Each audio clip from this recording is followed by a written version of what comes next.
Alright, here's my next video of Punxsutawney Phil.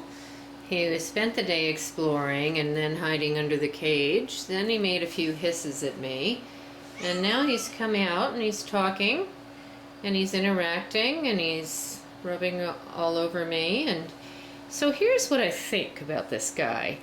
I think personality-wise, super loving, lovely seal point boy, very affectionate, friendly, cuddly, all the things that we like and see often in the seal point boys. So I think all of those things are true. I think because he's been a stud cat that there are some things that, you know, he'll sort of need to learn. In other words, I don't see him yet be overstimulated, but I think that possibility is there, and I'm probably going to mark him no kids because of that.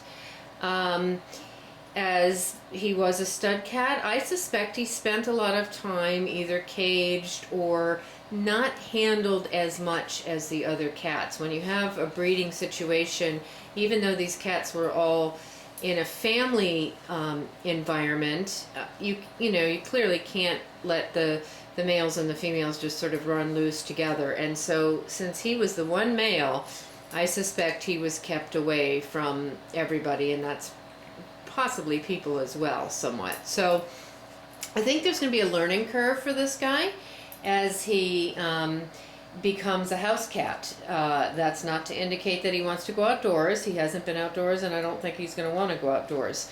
But I don't know that he's really been a pet, that he has slept in a bed, that he has spent long periods of time on laps, that he has played with toys. You know, all of those things, I'm not sure that those things have happened to him before. So he's got the base, the genetic, hereditary personality that is loving and socialized and wonderful. But I do think his adoptive home needs to go into an adoption with him, understanding that, you know, there may be some experiences that he hasn't had. So, you know, as we get to know him a little bit more, maybe we'll see what I'm referring to, because I can't think of a specific example necessarily, other than I did mention overstimulation.